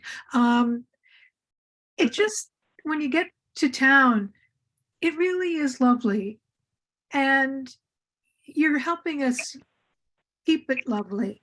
And it's so lovely to live in a lovely town that's taken care of well. So I want you to know that. Thank you. Thank you. Take pride in doing that. I got to spend 8 hours a day here, so it's got to look good. It Yeah, does. Zach, I've seen you out there with that weed whacker. You're out there doing it. Yeah. Working superintendent. I Yeah. appreciate that. I've driven by and kind of yelled at him a couple of times, like, "Hey, what are you doing?" He's like, "I'm a working superintendent," and you know what? It shows. That it absolutely shows throughout town. So thank you. Well, It's funny clean. that- It's sorry, everything. Yeah. there's a joke that I only work in the areas where people can see me on the hot road, so everyone thinks I'm working all the time. I don't know, that's smart. That's wisdom, not, Right. Yes, exactly. If you guys haven't seen the Tri-Mountain, or if you guys haven't seen the backside of Tri-Mountain where you come up from the parking lot from like the golf course and Ocean View, I encourage you to take a walk. And that was done completely in-house and under Zach's leadership. And one of the biggest like transformations, improvements to, town property that I can remember, in a long, long time. That year, I publicly commend you for that job. It looks awesome. It's still got some planting to do, but I mean, you guys, your jaw will drop when you walk over there. And you can walk up all the way to the backside of the bunker. You can see Graves Light from up there. Now, is that the, on the ocean view side? Because I did see when I went to the Christmas tree lighting or bonfire. And I mean, even at night, you could see that there was quite a substantial difference. Yep, Yeah, that you was- have to act Gardner and Tri-Mountain. Yeah, that's funded with a CPC application, and we got funding for some similar work on Bailey's Hill proper that Zach has started recently. So you tie those two projects in, plus, the repair of the building at the bottom of Tri-Mountain Road and the removal of vegetation along Tri-Mountain and new fence going there. That whole area of Bass Point is really coming along nice.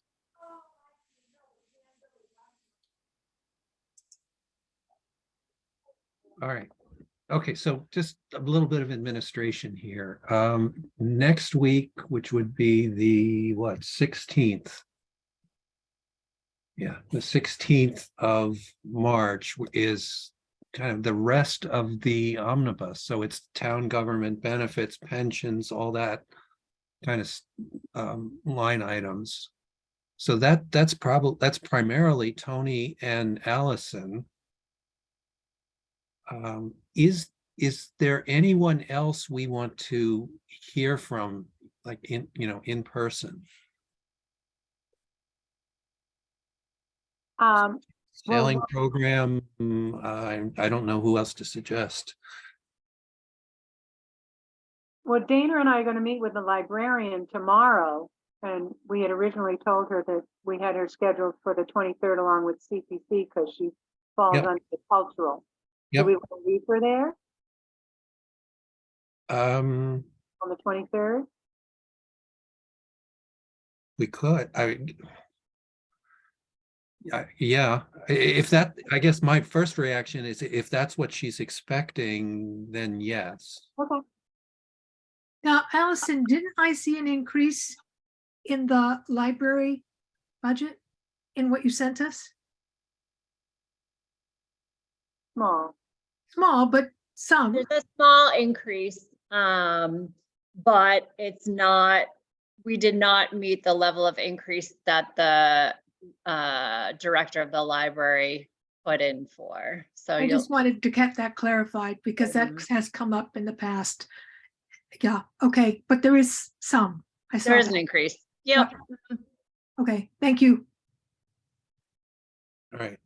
Okay, so next week, town government benefits, pension, and what I would propose is next week we can start to vote on a lot of these warrant articles, at least the ones we've talked about, and start to work our way through the omnibus as well and vote on line items that we have talked about already.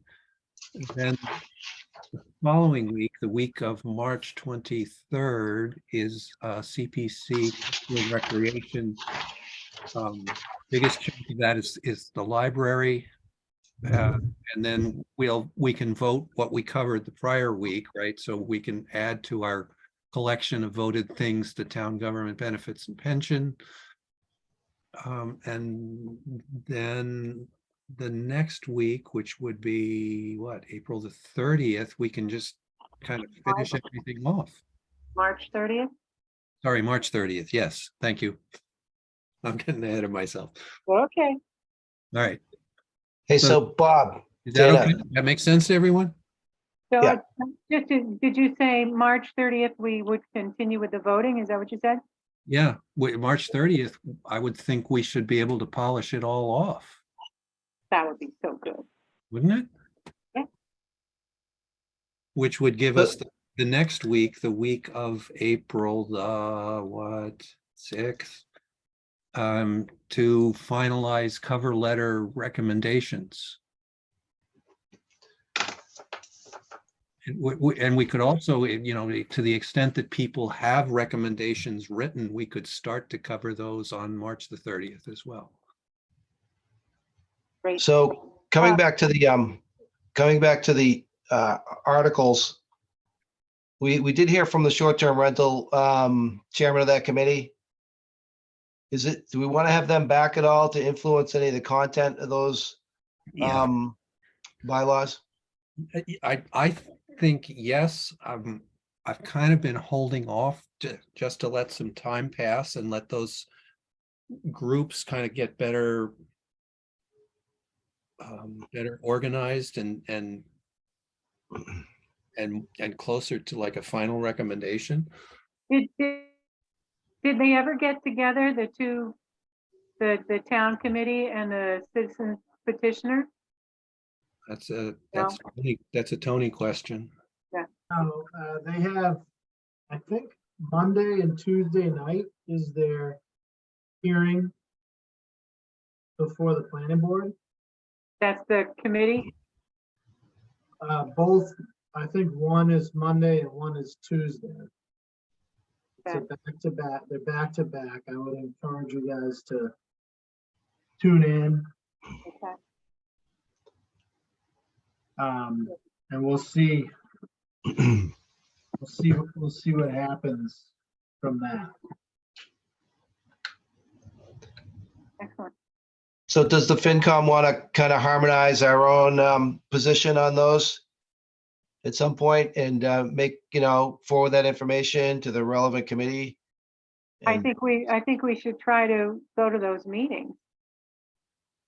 I could do Monday night, whichever one is meeting on Monday night, and see what they have to say, what's the latest.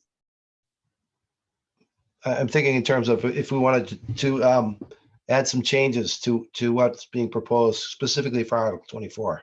Well, I don't know what the final that's being proposed yet. Yeah, so those meetings again were when, Tony?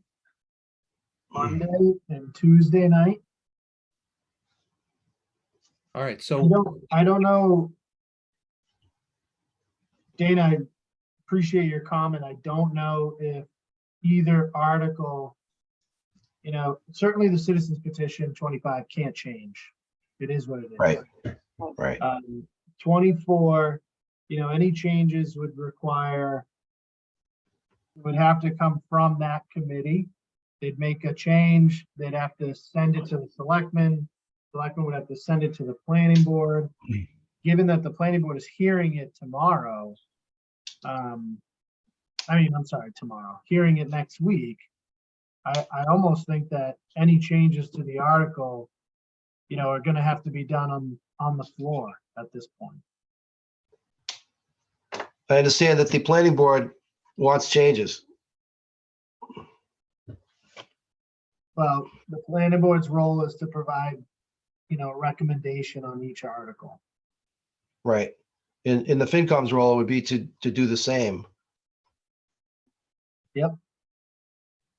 I just don't know if the language, it's possible, I guess. I don't know if it would trigger,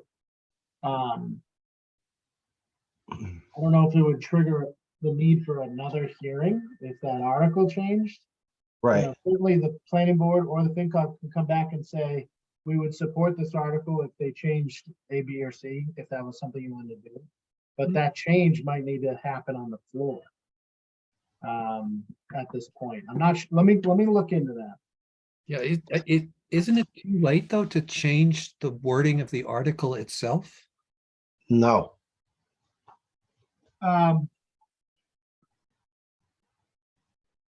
No, I mean, so you're talking about, I'm talking about the town article, not the citizens petition article. That one's, the only hard deadline is really related to citizens petitions. And that's the end of January. The Board of Selectmen have a policy that any committee recommendations for articles need to be submitted by January 30th as well, but it's not in the bylaw.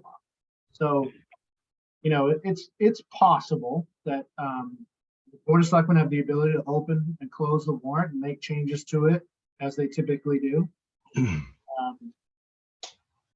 Actually, while I say that, at the last Board of Selectmen meeting, Article 22, the Open Space Committee got some changes, which is in your packet that Allison sent you today. But other than that, no other changes have been made. So back to short-term rental, you know,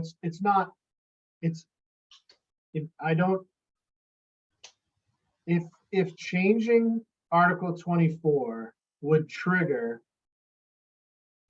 the need, you know, if you're going to make a change to the zoning element of their article, which would then trigger the need for the planning board to have a hearing on it and provide a recommendation, you know, to start that process all over again, there may not be enough time to do that. That's why I say that might be, you know, they might have a recommendation that says we'd like to see this changed, which then would, you know, play itself out during town meeting. So Tony, and to the committee, part of this, the short-term rental bylaw, it has a special permit process. So people can apply for a short-term rental, but they don't expire. So I think there are some people on the planning board and others around town that want that special permit to have an expiration after 2 years. So I guess I'm making a feeble attempt to just take the temperature of the committee and see if we, that's something that we want to recommend or get behind. Really? I thought the planning board, I don't want to speak for them. I thought they were more in line with the, you know, not needing a special permit at all. Yeah, that may be the case with some of the planning board who actually are, have vested interest in the process, but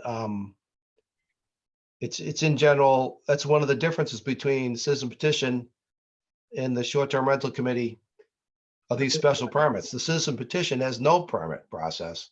So it's like, go ahead, you can do your short-term rentals without a special permit. All right, so So before we go too far, I don't want to go too far down this discussion because it is not listed in our agenda. So, I mean, I think we're okay talking about it. I think we would probably be out of line trying to take some sort of a vote on it. I agree. But what I would propose is, why don't we listen in to what will be discussed on Monday and Tuesday. We can add it to next week's agenda, so we can have an in-depth discussion of it. We could ask, I think it would be, we could ask probably Rob and Wayne to come back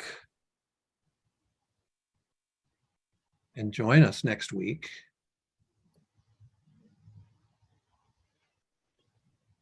I like that suggestion.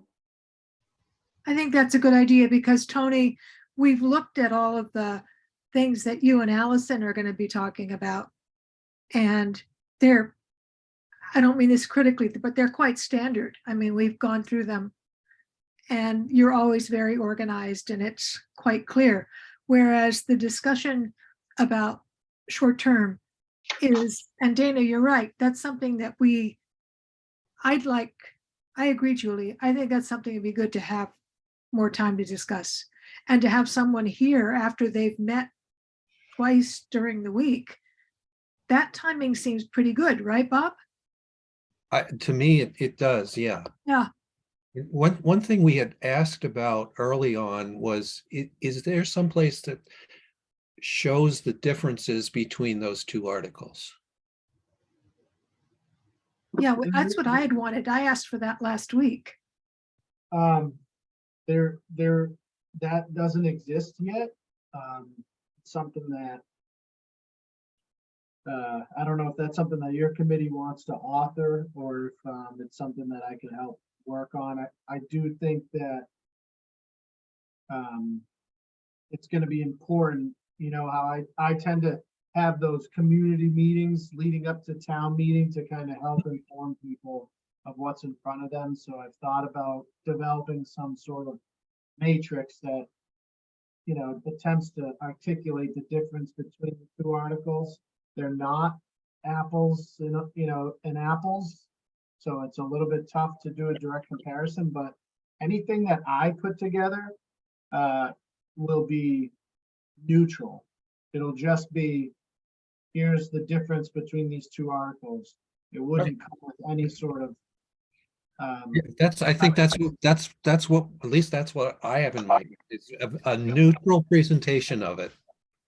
Yes, that's what I had asked for last week. Yes, please. But Dane is correct. The most significant difference is both require licensing through the town.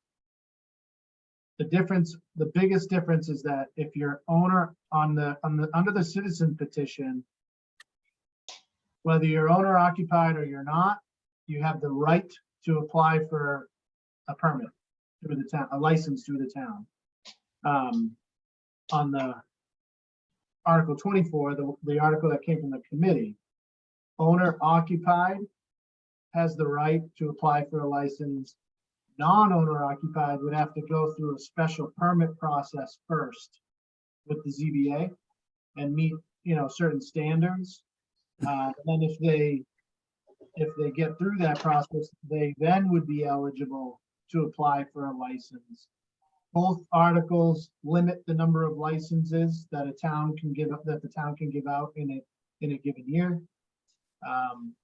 And then I would say that the citizens petition gets a little bit more specific about, the general rules and regulations related to short-term renting, where the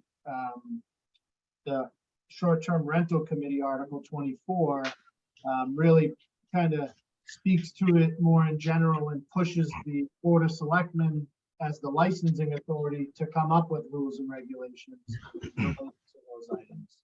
Those are the biggest. That's my less than a minute explanation, but yeah, you really got to read through them. But I'm going to try to come up with something anyways that I'm happy to pass on to you guys. And just more background. Thanks, Tony. I know we can appreciate a neutral assessment from you, and it'll benefit us as we have to vote on these articles and make recommendations. But it's helpful to note that the citizen petition is pretty clearly being presented as representing the interests of those that want to promote short-term rentals.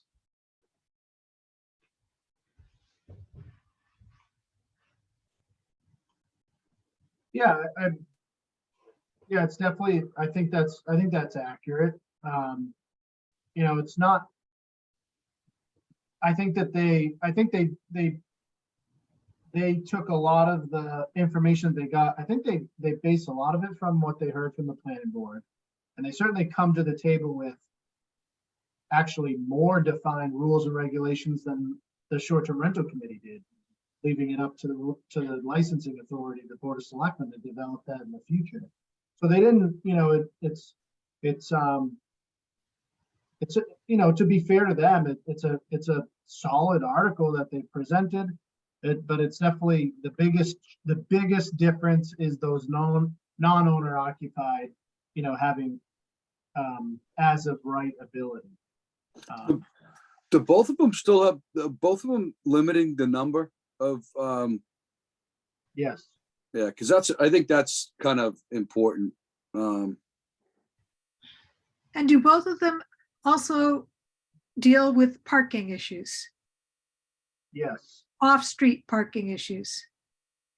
Yes, I think one of them says, Because that's a big, I know that's a big concern. And so I think one of them basically says off-street parking isn't allowed. So you're only allowed, your guests are only allowed to bring as many cars as your property has off. I'm sorry, on-street parking is not allowed, off-street available spots. The other, I think, gets a little bit more detailed and set, and I forget which one is which. The other one, I think, says you must provide off-street parking for as many bedrooms as you're offering. I think so. That's what I mean. They don't compare perfectly, but that would, if I were to write down this matrix, parking would be its own element, and I would just kind of write in what each article is presenting. Thank you. But I think both are geared towards trying to prevent problems with on-street parking. They just do it a little bit differently. And just a point of fact too, on both articles will reduce permanent housing in the town of Nahant.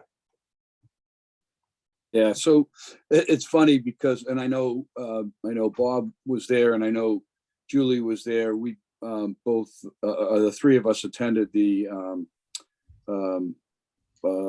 The housing plan. Yeah, housing plan committee. I'm going to call it a hearing for lack of a better term, but it was basically kind of an informational update to where they are and what they're doing. It was very, very helpful. And I think to Dana's point, where anything that is, if you have somebody that lives in a big house and, if we allowed them to maybe have make it a multifamily, then maybe we get another full-time resident taken care of. If we don't, we could be looking at Airbnb or whatever. So it does take away from permanent residents. Tony, I know I've asked this before, but do we know who the petitioner is? Yep. So I think if you go, did we not provide the citizen petition in the packet? I have the citizen petition, but I don't. Oh, the signatures aren't included in it? No, it says we, the undersigned, and then that's where it ends. Yeah, it's all public record. I'll make sure we get that over to you. Okay. Thank you.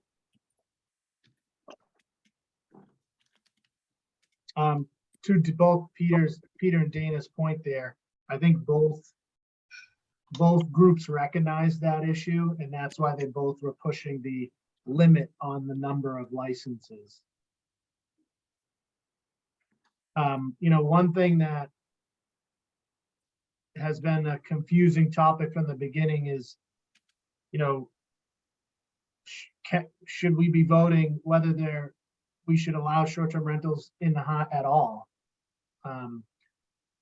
Our town council's interpretation of the state law, it says very clearly that municipalities can regulate short-term rentals.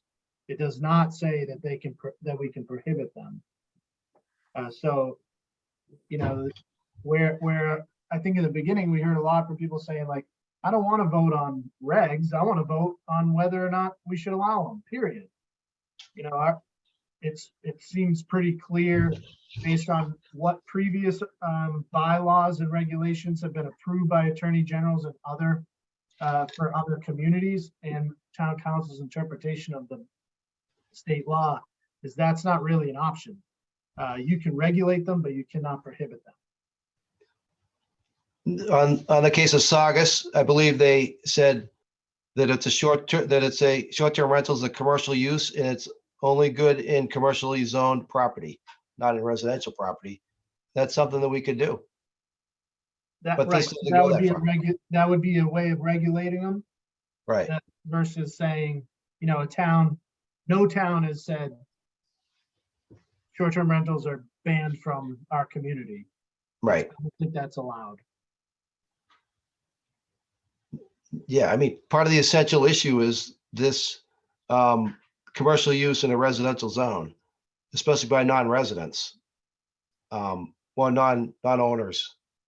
Oh, no, no, occupied, I guess, but, so we'll see what we get, and we can influence the process now. Once it gets finalized, the FinCom won't have much to say whether just to, approve or recommend the article or not.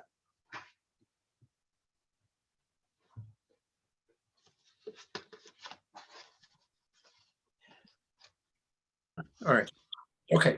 So hearing next Monday and Tuesday. Yeah, let me, Attendance is encouraged, and then we'll discuss it on Thursday, the whatever day, what did we say, 16th again? I definitely plan on going Monday. I cannot do Tuesday. Right, we'll try Tuesday they're both, it's Monday at 7, Tuesday at 7. at Are they both in person, Tony, or there's a Zoom options? Let's see. On the community calendar, it says Town Hall main meeting room, so I think they're both going to be in person. Okay, But I will see to it that we, we could broadcast them on online and on TV. But of course, you can't participate from that. Right. right. Tony, have you heard, oh, wait a minute. Oh, I'm okay. Have you heard any more about rulings about our being able to continue to be through Zoom? Yeah, so expires at the end of the month.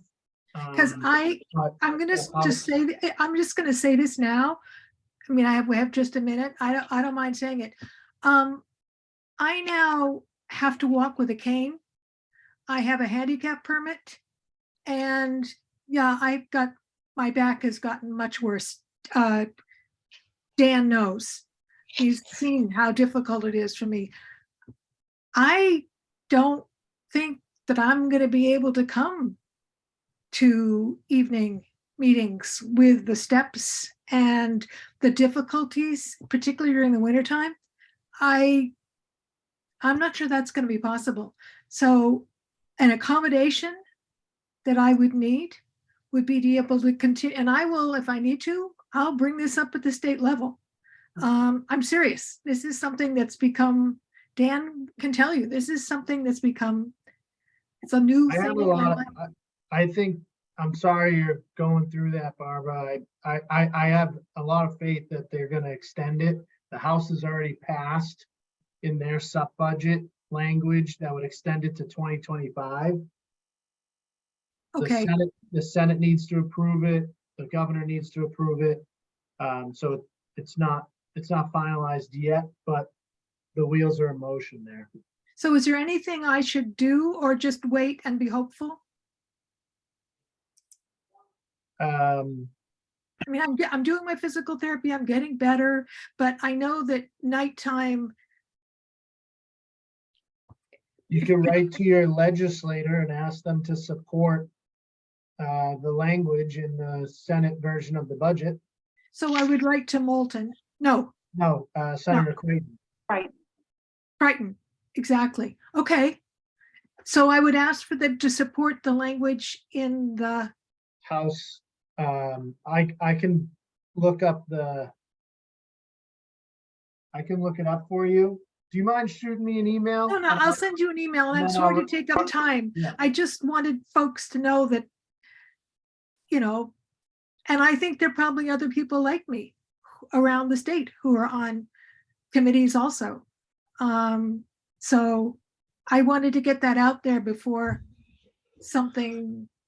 Yeah, and there are other members of this committee that are either out of town, just say out of town routinely. Yeah. Right. Good point, Barbara. I think we need to be able to continue Zoom meetings. Thank you. I know you understand. Thanks a lot. And I It's don't no mean to- picnic. right. So I'll write a letter, and Tony, I'll email you. Thank you. Okay. And it's not terrible, but I'm going to need to continue to be able to have it by Zoom. Thank you. Okay, so I guess we're set, and then public forum. Zach is still with us and Jeff is still with us. Nobody comes to our boring meetings. I know, and we're the funnest committee in the town. Exactly. I mean, who else talks about cocaine bears and stuff? I mean, Yeah, please. exactly. Jeff has his hand up. Oh, okay. I don't think this meeting is boring. I find it the highlight of my week. Well, thank you. Can I put a couple of plugs in? Absolutely. Everybody, I'm a big proponent of revenues, if nobody doesn't know that yet. When it comes to towns, they only have two sources of revenue. I mean, funds. They have revenue derived from taxes and fees, or they have debt. And debt is accompanied by interest. And unless things have changed, I haven't seen a balance sheet since 2017, but I think since 2017, debt has been increasing. So we don't have a surplus of revenues to do the work we have to do in this town. And if I bring that down to Zach's budget, I know it shows on the books that it has a retained earnings, but I don't think it does have retained earnings because I don't believe that all of the expenses are being covered. The town lends it next year, $1.4 million in the debt shift. So the water and sewer, the amount that we're charging is not covering all of the costs. They're being supported by other sources of funds. The third thing is that I think it should be probably called the Water, Sewer, and Stormwater Management Enterprise Fund, because I suspect that there are some dollars that are being spent because we're like an island, and we spend a lot of time getting water out of here, and goes through the tunnels, and in the last few years and in the coming years, we're going to be spending even more. So, but we're not funding it. It's our water and sewer fees that are funding for the stormwater management. And those are my 3 points. So be kind to revenues when it comes to water and sewer. Whatever we can put in there, I think it will benefit the town in the long run. I really do. Because the way I do my forecasting, I expect that town debt will continue to increase at least for the next 3 to 5 years, because we have such huge, and I do mean huge, infrastructure projects both in the works and coming down the pike. So we've got to do the best we can to drive our revenues to help keep the debt down. And that's my only thing I wanted to say. Yeah. I'll shut up now. No, that was awesome. I'm just real short to piggyback on that, you know, that the town's expenses are really not fully represented. They're understated. In commercial accounting, normal commercial accounting, you have something that's called depreciation that's trying to account for things wearing out over time, right? So we're going to spend how much on a new sewer system that wears out over time, but you don't have that expense reflected in the way a government does its bookkeeping. So there's a lot of expense or cost that's just associated with things that are wearing out over time, and sooner or later we're going to have to replace them. And they tend to come in these big giant blops, like, oh my goodness, we have to replace the sewer under the Linway, rather than spreading it over time, yeah, and recognizing that as through an expense. That's my accounting lecture. Thank you. And when this is, over, I can get on to BritBox. Thank you, Jim. Very, very eloquent. Appreciate it. I'll go back on mute now. Okay, so I think it may be time and appropriate for, nobody's jumping on this, for a motion to, I'll a motion to adjourn. I'll second that motion. Okay, Dana's usually the first one in on that. Aye. Beatty, Aye. Ian, Aye. Vanderslice, I, McMacken, Aye. Carmy, I. Once again, it is unanimous. Have a good night, everybody. Yeah, Thank you. thanks. Thank you. Bye. Good meeting. and thank you all. And thanks, Zach. Thank you so Thank much you. for everything. Yes. Thanks.